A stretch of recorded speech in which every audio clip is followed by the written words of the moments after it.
ጡሊ ሰዎች ሰው መካከል የተወለዱ የማይመስሉ ቪዲዮአቸው በጣም የሚያስጠላ ጭራሽም ወንድን የሚደፍሩም አሉ። አንድ የአማራን ልጅ እንያዝና እንደዚህ እናድርገው። ከዛን አማራዎቹ ሲነሱብን እነሱ አንተ የማታውቀውን ሰው ዝም ብለህ ታርደዋለህ። የማታውቀውን ሰው እንደ ሰው ልጅ በጣም አሞኛል ባየሁት ነገር። የሰው ልጅን ሲያርድ ማመን ትችላላችሁ? when I tell you live ላይ አረደው ስላችሁ ላይቭ ላይ ቀለው በስነ ስርዓት ኦን ቲክቶክ ላይቭ እየታየ ማለት ነው። ቪዲዮን እንድታዩት አልመክራችሁም። ሰው እንዴት አንድ አይነት ቋንቋ የሚያወራ ሰው የዚህን ያክል ይጨካከናል? እንደ ሰው ልጅ በጣም አሞኛል ባየሁት ነገር። የሰው ልጅን ሲያርድ ማመን ትችላላችሁ? ይሄንን ሳውዲ ድንበር ላይ አንድ አይነት ዜጎች፣ አንድ አይነት ቋንቋ የሚያወሩ ሰዎች አንዱ ወንድሙን ሲያርድ፣ ሲያሰቃይ፣ ሲገል በጭካኔ እኔ በቃ እናንተ አይታችሁ መቋቋም የምትችሉ ከሆነ ቴሌግራም ላይ ለቅላችኋለሁ። እና እኔ ባየሁት ነገር በጣም ታመምያለሁ። የት ነው አቤት የሚባለው? ለማን ነው አቤት የሚባለው? እባካችሁ በሳውዲ አረቢያ ያለ ኢትዮጵያ ኤምባሲ ያላችሁ ኤምባሲ ያድርሱልን ይሄንን ድምጽ። ቪዲዮቹን እርግጠኛ ነኝ ኤምባሲ ያልሰማም እንጂ ቢሰማ ዝም አይልም። ኤምባሲ ቢሰማ ኤምባሲ ለሳውዲ ፖሊስ ያመለክትልናል። የሳውዲ ፖሊስ እርምጃውን እንዲወስድ። ምክንያቱም ከኛ ከግለሰቦች ይልቅ ኤምባሲ ተቋም ነው፣ ሀገር ማለት ነው። ኤምባሲ አቅም አለው። ስለዚህ እባካችሁ ድምጻችንን ለኤምባሲ ያድርሱልና ኤምባሲ ለሳውዲ ፖሊስ ያመልክትና ይሄ ነገር ይቁም። ወንድሞቻችን እያለቁ ነው፣ በጣም በአሰቃቂ ሁኔታ በገዛ ወንድሞቻቸው እየተገዳደሉ ነውና እባካችሁ ሁላችሁ ድምጽ ሁኑና ይሄ ነገር እንዲቆም። ቪዲዮቹን ቴሌግራም ላይ አስቀምጥላችኋለሁ። የቴሌግራም ሊንክ ባዮ ላይ አለ። ገብታችሁ እያያችሁ ሁላችሁም ድምጽ ሁኑ እባካችሁ። በአርሲና በወሎ ኦሮሞ መካከል የተፈጸመውን ወንጀል ግድያ ብታምኑባት ታምኑም እስከ ዛሬ አላመንኩም ነበር። ትናንትና ዛሬ ራሴን ታግዬ ሰርች ባሩ ላይ እጄ አርሲ ኦሮሞ ምናምን ብዬ ስጽፍ የወጡልኝ ሰዎች ሰው መካከል የተወለዱ የማይመስሉ ቪዲዮአቸው በጣም የሚያስጠላ ጭራሽም ወንድን የሚደፍሩም አሉ። ሰው መካከል የተወለዱ የማይመስሉ ናቸው። እነዚህን ያሉበትን የሳውዲ መንግስት ይዞ እርምጃ እንዲወስድባቸው እንፈልጋለን። ይሄን ቪዲዮ የሰራሁት የኢትዮጵያ ኤምባሲ ምንድነው የምታደርገው ነው። ያኒ ቦታው ሂደህ ያዛቸው አላልንም። የኢትዮጵያ ኤምባሲ እኛ ቲክቶክ ላይ ከምንጠቀመው በላይ ህጋዊ ነው። እንደዚህ እየተፈጸመ ነው ብላችሁ ላይቭ ሪከርድ የተደረገውን ወስዳችሁ ለምንድነው ለሳውዲ አምን ማትሰጡት? ያኒ ጅዳ ቆንስላ አለ፣ ሪያድ ኤምባሲ አለ። ምንድነው ስራችሁ ነው? ሄዶ የፖሊስ ኦፕሬሽን ይህን ቪዲዮ አይታችሁ እነዚህ ሙጅሪሞች ያዙልኝ ማለት ታውቃላችሁ። እኔ ላብደን የደረስኩት በጣም ደግሞ የተናደርኩት 7500 ሰው ሲመለከት አብሮ ተመልክቶ ላይቭ ላይ ሰው ሲታረድ አይቻለሁ የሚል ሰው ነው የሰማሁት። ሸራት አድርጉም። ሳውዲ ላይ የምታውቁት ሰው የለም? ሳውዲ ላይ የምታውቁት ፖሊስ የለም? ሳውዲ ያላችሁ እንዴት ነው ፖሊስ ስቴሽን ሄዳችሁ ይሄንን በኦፕሬሽን ይውልን ሰው ለሞተው ልጅ እንኳን ለታረደው ልጅ እንኳን ባደርሱ ሙጅሪሞቹ እንዲያዙ እንኳን አታግዙም እንዴ? እኔ አረ ጌታ ሆይ ላይቡን አይቼዋለሁ የሚል ሰው ነው የሰማሁት። ያኔ እንዴት አስችሏችሁ አያችሁ? እኔማ አልহামዱሊላህ እኔ አላህ ይወደኛል። ያንን ላይ ባላየሁም አሁንም የቆራረጡትን ቪዲዮ ላለማየት እየሞከርኩ ነው። ያኔ ነገሩን አመንኩኝ እንጂ እንታረደ ቪዲዮን አላየም። እኔ መቼም አላየም አልፈልግም። ኦኬ ካያችሁ እንዴት ነው ለፖሊስ ለሽርጣ ሸር ማታደርጉት ነው? ቢያንስ ሪፖርት እንኳን አይደረግም እንዴ? አሁንም እላለሁኝ የሳኡዲ የፖሊስ ኦፕሬሽኖች በጣም ጠንካራ ቴክኖሎጂ ነው ያላቸው። ላይቭ ሪከርዱን አይተው ሎኬሽን ማየት ይችላሉ። አሁንም የጅዳ ኤምባሲ የሪያድ ኤምባሲ ሂዳችሁ የምታውቁት ፖሊስ ያለ አስረድታችሁ እነዚህ ሰዎች ይያዙ። እኔ በአረበኛ ቪዲዮ ሰራለሁ ኢንሻአላህ። እንደው እናንተንም ሰብስቦ እርምጃ ቢወሰድባችሁ ጥሩ ነው። እንደው የማታውቀውን ሰው ዝም ብለህ ታርደዋለህ። የማታውቀውን ሰው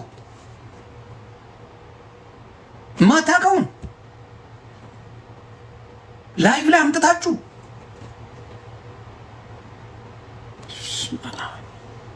ግን ያ ነገር እንዲደበቅ ያልሰሩት ነገር የለም።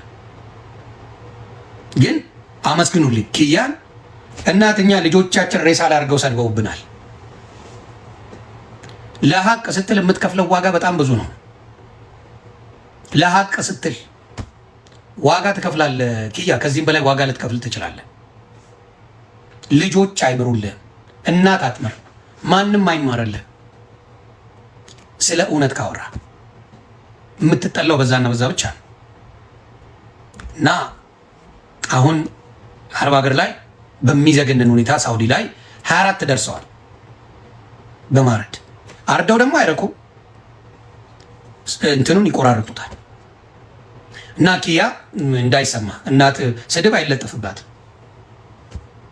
እናት እንዲቱ ነው የሚላል ምን አይለጠፍ ስድብ። ብዙ አትደንግጥ፣ ብዙ ግራ ይግባል። ግን የእናት አምላክ ይጠብቃል። ጀግና ነህ።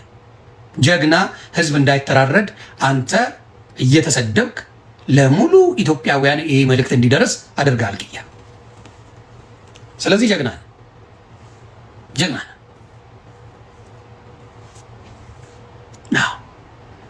በጣም ጨካኞች አረመኔዎች ናቸው። በጣም አውሬዎች ናቸው። በጣም በጣም በጣም በጣም በጣም እዚህ የመጣ አይደለም። አሁን በማረድ ደረጃ ላይ አሁን ያመጡት ነገር አይደለም። ሰው ከመሬት ተነስቶ የሆነ ሰው አያርድም። ያደጉበት ነው። አይተዋል። ሌሎችን እየወሰዱ ሲያርዱ አይተዋል። የነበሩበት ምድር ላይ የሰው ደም ሲጠጡ አይተዋል። ያንን ያደረጉት ምንም አንድን ሰው አምጥተህ ከመሬት ተነስተህ ይሄን ሰው ረድልኝ ብትለው አያርድልህም። መቼም አይደለም። የለመዱት ነው የለመዱት ነው። ስለዚህ የሰውን ልጅ እዛ ቦታ ላይ የሚኖሩበት አካባቢ እየመረጡ የሆነ ሰው ያርዱ ነበር፣ ይጨርሱ ነበር እዛ አካባቢ። ያንን ይዘው ሰው ሀገር ላይ ሄዱ። ሰው ሀገር ላይ የሚያውቁት ይሄንን ነው እያመጡ ላይፍ ላይ ነው የምልህ። እዚሁ ሀገራችን ውስጥ የምንገዳደለው ሳይበቃን ከሀገራችን ወጥተን በሰው ሀገር በዘር ተከፋፍለን መገዳደል፣ ያውም በዘር ማለት ለሚከብድ ሁኔታ ማለት ነው። በሳውዲ አረቢያ ውስጥ የሚኖሩ የአርሲና የወሎ ኦሮሞዎች ተከፋፍለው እንግዲህ አንዱ አንዱን ለመግደል፣ አንዱ አንዱ ላይ መጥፎ ለመስራት፣ አንዱ አንዱን ላይቭ ላይ የመጣ ለማረድና ብቻ አንዱ አንዱ ላይ መጥፎ ነገር ለመስራት እንግዲህ የተፎካከሩ የተሽቀዳደሙ ነው የሚገኙት። ወን አይ ቴል ዩ ላይቭ ላይ አረደው ስላችሁ ላይቭ ላይ ቀለው በስነ ስርዓት ኦን ቲክቶክ ላይቭ እየታየ ማለት ነው። ቪዲዮን እንድታዩት አልመክራችሁም፣ እንዳትፈልጉት ራሱ። እኔ ያው ረጅም ጊዜን ማጠፋው ትዊተር ላይ ምናምን ስለሆነ እንደዚህ አይነት ነገሮች ያው ኮመን ስለሆነ ያረበሸኝ። እንግዲህ ለሚያዩ ሰው ለመጀመሪያ ጊዜ ለምታዩት ሰዎች በጣም ነው የሚረብሻችሁ። ማለት ኢትዮጵያውያን ናቸው፣ በስደት የሚገኙ ኢትዮጵያውያን ኑሯቸውን አሸንፈው የእነሱ ኑሮ አሸንፈው የቤተሰባቸውን ኑሮ ለማሸነፍ ከሀገር የወጡ ስደተኞች ማለት ነው። እነዚህ ስደተኞች ናቸው እንግዲህ እርስ በርስ የተፈላለጉ ላይቭ ላይ የገቡ እኔን ጀግና አንተነ ጀግና፣ እሱ መሞት አለበት መገደል አለበት፣ መደብደብ፣ መግረፍ፣ መግደል፣ መድፈር፣ ወንድ ልጅ የደፈሩ እና የሳውዲ መንግስት ደግሞ ይሄን ነገር ይፈልገዋል መሰለኝ። የሳውዲ ፖሊስ ይሄን ነገር ይፈልገዋል። እያወቀ እንደዚህ ነገር የተካሄደ እንደሆነ ዝም ነው ያለው። ማለት በቃ እርስ በርስ የተጨራረስን ነው፣ በቃ እርስ በርስ የተገዳደሉ ከሆነ ተዋቸው አይነት ነገር ምን ያክል እንደምንናቅ አስቡ። በአረብ ሀገር የሚሰሩ ሴት እህቶቻችንን ለማምጣት በነጮች ወር ደግሞ በእነሱ በአረቦች የሚደርስባቸውን ግፍና መገደል ወር ደግሞ ስቃይ እያየን እነሱን ለማምጣት ወደዚህ በሚሞከርበት ሰዓት ላይ ወንዶቹ ደግሞ እዛ ሄደው እርስ በርስ መጨራረስ ምን ማለት ነው? እውነት ነው የምላችሁ እንደ ሀገር አንዳንዴ የማያልፍልን ለዚህ ነው። በቃ ያለው የህዝቡ ችግር ነው። በቃ ራሱ የህዝቡ ጭንቅላት ችግር ነው ብዬ እንዳስብ ያደረገኝ አጋጣሚ። ለማንኛውም በሳውዲ አረቢያ የምትኖሩ ኢትዮጵያውያን ካላችሁ ይህን ቪዲዮ የምትመለከቱ በጠቅላላ በዛ አካባቢ የምትኖሩ ሰዎች ካላችሁ ምንድነው ይሄ ጉዳይ የተካሄደ ያለው? እስቲ ኮመንት ላይ ጻፉልኝ። ምን የተፈጠረ ወር ደግሞ በውስጥ መስመር ጻፉልኝ። ለማጣራት ሞክራለሁ ነገሮችን፣ ከዛ እናንተ ለማቅረብ ሞክራለሁ። ብቻ ለማንኛውም እግዚአብሔር ኢትዮጵያን ከክፉ ይጠብቅልን፣ ህዝቦቿን በዓለም ዙሪያ የተበተኑ ህዝቦቿም እንደዚሁ ከክፉ ይጠብቅልን፣ ለቤታቸው በሰላም ያብቃልን፣ ሀገራቸው ቤታቸው ኢትዮጵያ ሰላም ሆና ወደ ኢትዮጵያ ለመመለስ ያብቃልን እላለሁ። መልካም ቀን። ሰው እንዴት አንድ አይነት ቋንቋ የሚያወራ ሰው የዚህን ያክል ይጨካከናል? እንዴትስ ሞራሉ መጣላችሁ? የዚህን ያክል መጨካከን እንኳን አይደለም ኦሮሞ ተብላችሁ ኦሮሞኛ ቋንቋ እያወራችሁ ይቅርና ኢትዮጵያዊነት ተብሎ እንኳን እንደዚህ አይነት ግፍና ጭካኔ ከየት ነው የለመዳችሁት? እንዴትስ ነው እጃችሁ ይህን ነገር ሊያደርግ እንዴት እስቃጣችሁ? አረ እንዴት እስቻላችሁበት? በአላህ አረ እንዴት አስቻላችሁ? ምን አይነት አቅል ነው ያላችሁ? ምን አይነት ሰውነት ነው የያዛችሁት? ምን አይነት አረመኔ ናችሁ? ምን አይነት ጨካኞች ናችሁ? በአላህ ሰው እንዴት ቀጥታ ስርጭት ላይቭ ከፍቶ የወንድሙን ግድለት እንደዚህ አድርጎ በጀብደኝነት በኮንፊደንስ እንደዚህ ወንድሙን እያረደ ከየት ነው ያገኛችሁት? ይሄን ነገር ከየት ነው የዚህን ያክል ጀብድነት ያገኛችሁት? ለእናቴ አንድ ነኝ ባካችሁ ተውኝ እያለ እንዴት ነው? አረ እንዴት አስቻላችሁበት? በአላህ አረ እንዴት አስቻላችሁ? ባለፈው መዲና ላይ በሴት ተጋደሉ ተባለ። ኢና ሊላሂ ወኢና ኢለይሂ ራጂዑን። አላህ ይጠብቀን። አሁን ደግሞ ወንድሙን ወንድም ይገለዋል የገዛ ሀገሩ። ምን አይነት ጭካኔ ነው? ምን አይነት ሰዋዊነት ነው ይሄ? እንዴት ነው የሚያስችላችሁ? በአላህ ይሄን ነገር ህግ ሊይዘው ይገባል። ሁላችንም ድምጻችንን እናሰማ እባካችሁ። እንደዚህ ምስኪኖች የደሃ ልጅ ሰርተን እንበላለን ብለው በየሀገሩ እየተሰደዱ እንደ በግ እየታረዱ እያየን ያለንበት አህዋል ነው። እንደው እንዴት አስቻለው? በአላህ አንገቱ ላይ ቢላዋ አድርጎ ሲገዘግዘው እንዴት አስቻለው? ማለት አረ ኢና ሊላሂ ወኢና ኢለይሂ ራጂዑን። እንደ ወላሂ በጣም ከባድ ነው። ወላሂ በምን አይነት አህዋል መናገር እንዳለብን አላቅም። ይሄን ነገር ሁላችሁም ድምጻችሁን ልታሰሙ ይገባል። በኦሮምኛ እያወሩ የሰማሁትን እኔ ልንገራችሁ። የአርሲዎቹ ምን ብለው ሲያወሩ ነው የነበሩት? ወሎ ኦሮሞዎች አርሲን ስላልቻሉ ምንድነው ያሉት? አርሲዎች አንድ የአማራን ልጅ እንያዝና እንደዚህ እናድርገው። ከዛን አማራዎቹ ሲነሱብን እነሱ አንተ ወሎ ኦሮሞ ነህ አንተ አርሲ ነህ አይሉም። በኦሮሞ ብቻ ነው ሁሉንም ኦሮሞ ነው ማገት የሚጀምሩት።